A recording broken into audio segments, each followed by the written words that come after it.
बिस्मिल्लाहिर्रहमानिर्रहीम। नाज़रीन अस्सलाम वालेकुम। मैं हूं आपका मेज़बान साबिर शाकिर वफाकी तारिख़ इस्लामाबाद से कुछ ताज़ा तरीन ख़बरें पाकिस्तान की कौमी सियासत में क्या कुछ हो रहा है ये आपसे अर्ज़ करते हैं। सूरत हाल ये है कि अभी तक क्राइसिस से नहीं निकले। इम्पोर्टेड हुकूमत, मेमो हुकूमत मारिज़ वजूद में आए हुए काफ़ी दिन हो गए हैं, बल्कि अब तो दिन गिने भी नहीं जाते, काफ़ी दिन हो गए हैं। और इतने दिन गुजरने के बावजूद इम्पोर्टेड हुकूमत नामंजूर का जो ट्रेंड है वो पूरी दुनिया में फैला हुआ है। करोड़ों लोग, करोड़ों पाकिस्तानी इसमें अपना हक़ राय दही इस्तेमाल कर चुके हैं और ये एक तरह का आलमगीर बैनुल-अक़वामी सतह पर एक रेफरेंडम हो गया। जहाँ जहाँ पाकिस्तानी बसते हैं वो अपना हिस्सा डाल रहे हैं। दूसरी जानिब इधर क्या हो रहा है? इधर पाकिस्तान में ये हो रहा है कि हमजा शहबाज, आपको पता है, मुतनाज़ इंतखाबात के नतीजे में वो वज़ीर आला मुंतखब हो चुके हैं। और ऐसा मुतनाज़ इंतखाब कि उसमें लड़ाई भी हुई, मार कुटाई भी हुई और वज़ीर आला के उम्मीदवार चौधरी परवेज़ इलाही साहब को भी तशद्दुद का निशाना बनाया गया, उनके ज़ाती स्टाफ को बनाया गया। फिर स्पीकर की नशिस्त पर वो इलेक्शन नहीं हुआ, बल्कि प्रेस गैलरी और विजिटर्स गैलरी में खड़े होकर लाउड स्पीकर के ज़रिए वो इलेक्शन करवाया गया।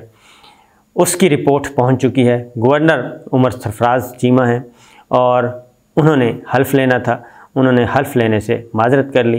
उन्होंने कहा कि पहले मैंने रिपोर्ट मंगवाई है। पंजाब असम्बली से जो रिपोर्ट गई है सेक्रेटरी असम्बली की तरफ से, उसमें बताया गया है कि लोगों को तशद्दुद का निशाना बनाया गया। MPs, ख़वातीन MPs को PTI की और मेल MPs को भी निशाना बनाया गया और कुछ नॉन एंटिटीज़ भी वहाँ पे दाखिल हुई। ये सब कुछ हुआ और फिर डिप्टी स्पीकर पे जो लोटे छोटे फेंके गए वो भी है। फिर मार धाड़, वो सारी रिपोर्ट डिटेल्स भेजी गई हैं और जिससे ये नतीजा निकलता है कि ये इलेक्शन पुरअमन माहौल में नहीं हुए, साफ़ शफाफ नहीं हुए, बल्कि गैर शफाफ तरीके से इसका हुआ है। उस पर काफ़ी कंसर्न शो किए गए। पैरेलल डिप्टी स्पीकर जो मज़ारी साहब हैं, उन्होंने अपनी एक रिपोर्ट सबमिट की है। वो अपनी रिपोर्ट तैयार करके बैठे हैं और वो अपने सारे इक़दाम को उसके कर रहे हैं, फेवर कर रहे हैं। गवर्नर ने ओथ लेने से माजरत कर ली थी कि फ़िलहाल इनका ओथ नहीं हो सकता। गवर्नर पंजाब को हटाने की बात भी चली, खबर चलाई गई, लेकिन उमर सरफराज जो हैं उन्होंने कहा कि मुझे सिर्फ़ और सिर्फ प्रेसिडेंट ऑफ पाकिस्तान हटा सकते हैं, वज़ीर आज़म के पास ये इख्तियार नहीं है। ये लड़ाई अभी चल रही है और वज़ीर आला के तौर पे वो का होना चाहते हैं, लेकिन अभी तक चूँकि ओथ नहीं हुआ, लिहाजा ये मामला वहीं का वहीं फंसा हुआ है। उसके बाद आइनी माहिरीन से मुशावरत शुरू कर ली गई है कि अब गवर्नर पंजाब अगर नहीं लेते तो फिर अगला स्टेप क्या हो सकता है कि उनका जो है हलफ डिप्टी स्पीकर लेंगे। अगर डिप्टी स्पीकर नहीं ले सकते तो फिर सदर ममलिकत के पास आना पड़ेगा, वो हलफ लेंगे। तो अभी तक ये जो जीत है, ये जीत का मज़ा करकरा हुआ है और सूरत हाल काबिल वो क्या कहना चाहिए, एम्बैरसमेंट वाली सूरत हाल है इस वक्त। फिर जमाइमा खान भी इस सारे क्राइसिस में बन चुकी हैं हिस्सेदार और ना चाहते हुए भी, वो भी आपको बताना है कि क्या हो रहा है। फिर एक अहम खबर ये आई है MQM की तरफ से, वो आपके साथ शेयर करता हूँ। वफाकी काबीना में शमूलियत बदस्तूर मुहिमा बना हुआ है पाकिस्तान पीपल्स पार्टी का। और कभी कहते हैं कि पूरी पाकिस्तान पीपल्स पार्टी तैयार नहीं है वजारतें लेने के लिए, कभी कहते हैं आसिफ अली जरदारी साहब का पॉइंट ऑफ व्यू अपना है, बिलावल भुट्टो का अपना है। तो ये भी नून लीग के साथ पिंग पोंग चल रहा है, उनको शटल कॉक बनाया हुआ है, मिन्नत समाजत करवाई जा रही है। लेकिन शहबाज शरीफ साहब अभी तक वज़ीर पीपल्स पार्टी को आमादा नहीं कर सके। लेकिन असल जो तनाज़ा है वो ये नहीं है कि काबीना में शामिल होना है कि नहीं होना, असल है कि कौन कौन सी वजारतें हमें मिलना हैं। असल चीज़ ये है, पीपल्स पार्टी पुरकशिश और तगड़ी वजारतें लेना चाहती है और उस पे आइनी ओहदे भी अपने पास रखना चाहती है। चेयरमैन सेनेट का ओहदा, स्पीकर कौमी असम्बली का ओहदा, गवर्नर्स, इस तरह के ओहदे अपने पास, और प्लस तगड़ी वजारतें, वजारत दाखिला, कानून और ख़ारजा वगैरह वगैरह जितनी भी अहम वजारतें हैं वो सारी की सारी लेने के हक़ में हैं। उसमें अब बहुत सारी चीज़ें शराइत उन्होंने रखी हैं।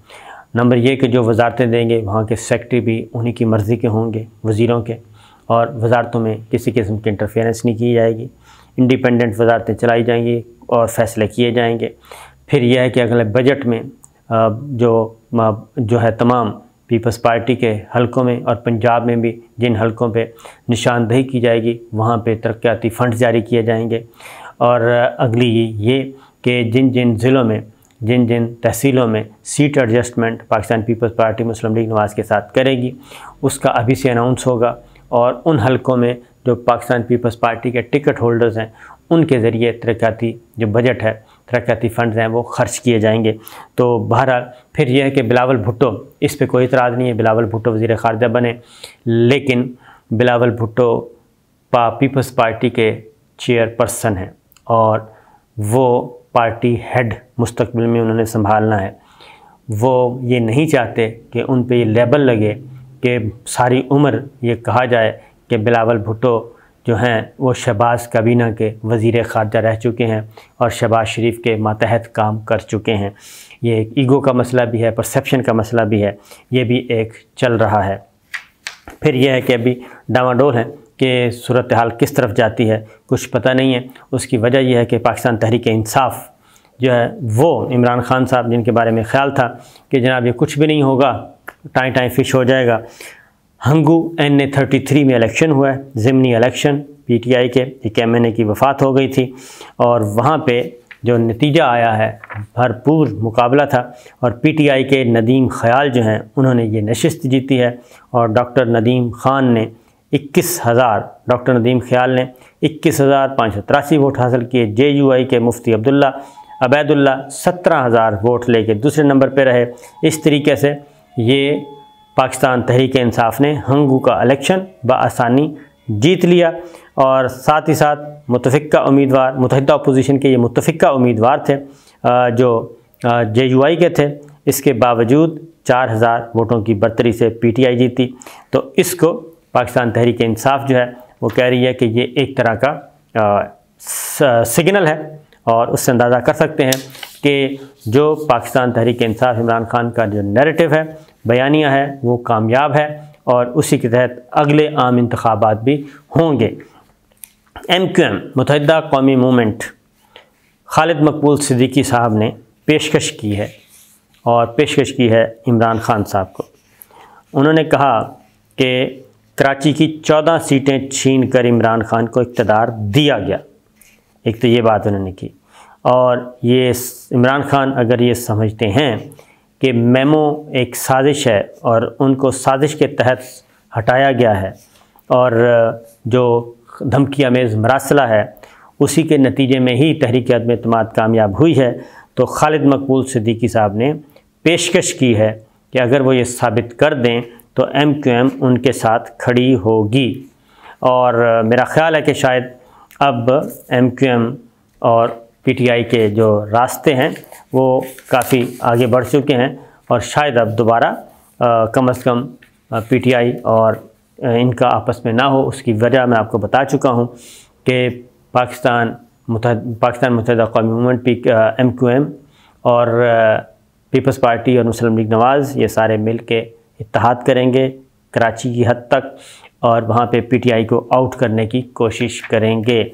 इसलिए जनाब अब ये सिर्फ़ एक क्या कहना चाहिए एहतमाम हुज्जत ही है ये कहना कि साजिश हुई तो ये हम कर देंगे, क्योंकि अब बहुत चीज़ें जो हैं आगे निकल चुकी हैं।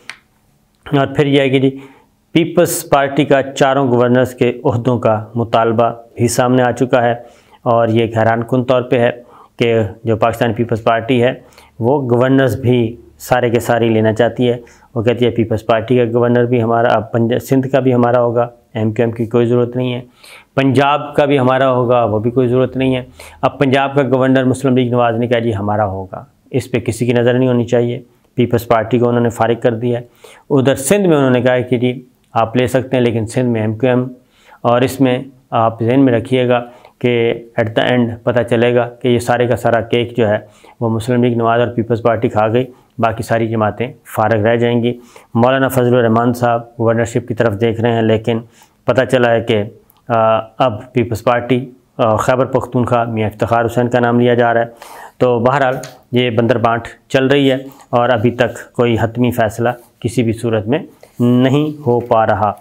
आगे जमायमा ख़ान की बात हो रही थी जी, जमायमा गोल्डस्मिथ वो भी इस लड़ाई में आ गई हैं और मुस्लिम लीग नवाज़ ने जमाइमा खान के घर के बाहर बहुत बड़ा मुजाहरा करने की कोशिश की, बैनर्स उठाए, प्ले कार्ड ले गए और उसमें नून लीग हामियों ने ये जवाब दिया है कि अगर नवाज़ शरीफ साहब के अपार्टमेंट्स के सामने लंदन में मुजाहरा होगा तो फिर जमाइमा के घर के सामने भी मुजाहरा होगा। हालांकि वो उनकी साबका अहलिया हैं, उनका नाम अब जमाइमा गोल्डस्मिथ है और ये सूरत हाल है। लेकिन वहाँ पे जो ख़बरें आई हैं उसके मुताबिक लंदन पुलिस के दस्ते जमाइमा के घर की हिफाजत कर रहे हैं और जबकि पीटीआई के लोग जो हैं वो नवाज़ शरीफ के घर के बाहर मुसलसल मुजाहरा भी कर रहे हैं और बड़ी तादाद में मौजूद हैं। ये लड़ाई अब लंदन में भी पहुंची हुई है और जमाइमा खान का कहना है कि उनका पाकिस्तान की सियासत से कोई ताल्लुक़ नहीं है, इसलिए उन्हें इस लड़ाई में मत घसीटा जाए और ना ही खान साहब के बच्चे जो हैं वो पॉलिटिक्स में हैं। लिहाजा ये एक तरह की हरासमेंट उन्होंने कहा है कि है, इसके अलावा कुछ नहीं।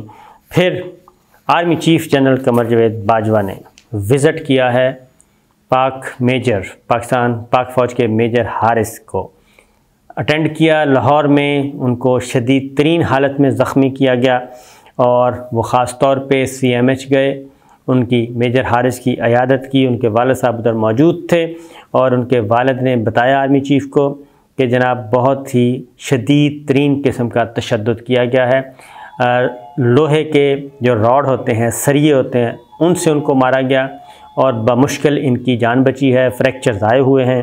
तो ये वो था, उन्होंने ख़ास तौर पे ब्रीफ़ किया आर्मी चीफ़ को कि जिसके पता चलता है कि ख्वाजा साद रफ़ीक और सलमान रफ़ीक साहब ये उनके गार्ड्स थे और वो पर्चा वर्चा भी हो गया, गिरफ़्तार भी हो गए हैं। और लेकिन ये है कि माइंडसेट ये है, इन्वेस्टिगेशन ये हो रही है ये दानिस्ता किया गया है या नादानिस्तगी में मारा गया है। दानिस्ता हो या नादानिस्ता, लेकिन यह है कि इक़्तिदार का खुमार तो इसी तरह ही होता है। फिर उन्होंने नहीं देखा, बमुश्किल वो जो हैं मेजर हारिस बमुश्किल बचे थे और उनको शहरियों ने बचाया था। और आज़ाद कश्मीर में भी एक तमाशा लगा हुआ है। अब्दुल क़य्यूम नियाज़ी जो हैं वो इस्तीफ़ा दे चुके हैं, नए वज़ीर आज़म का इंतख़ाब भी आज है और उसमें इम्कान यह है कि सरदार तनवीर इलियास बिला मुकाबला कामयाब हो जाएंगे, नए वज़ीर आज़म बन जाएंगे आज़ाद कश्मीर के। और स्पीकर जो हैं आज़ाद कश्मीर वो इस प्रोसेस को मुकम्मल करेंगे। लेकिन जैसे ही PTI के अंदर इत्तेहाद हुआ, इत्तफ़ाक़ हुआ, तो हुआ ये है कि मुस्लिम लीग नवाज़ और पीपल्स पार्टी ने बाइकआउट कर दिया है। लिहाजा आज़ाद कश्मीर में आज पाकिस्तान तहरीक इंसाफ के ही जो हैं उम्मीदवार वो वज़ीर आज़म जीत जाएंगे इलेक्शन, क्योंकि उनके मुकाबले में शायद कोई और ना आए। उसकी रीज़न यह है कि पार्टी पोजीशन बड़ी वाज़ेह है, 27 वोट दरकार हैं और 32 वोट PTI के टिकट होल्डर्स पे मौजूद हैं और मुस्लिम लीग के 7 हैं, पीपल्स पार्टी के 12 हैं और इसी तरीके से JK, PP और मुस्लिम कॉन्फ्रेंस की एक नशिस्त है। तो वज़ीर आज़म इमरान खान जो साबिक हो चुके हैं, उन्होंने जो नए उम्मीदवार सरदार तनवीर इलियास को वज़ीरात उज़्मा का उम्मीदवार नामज़द किया था। लिहाजा वो अब वज़ीर आज़म आज बनने के चांसेस बहुत ज़्यादा हैं। ये थी अब तक की इत्तलात। इजाज़त दीजिए, अल्लाह हाफ़िज़।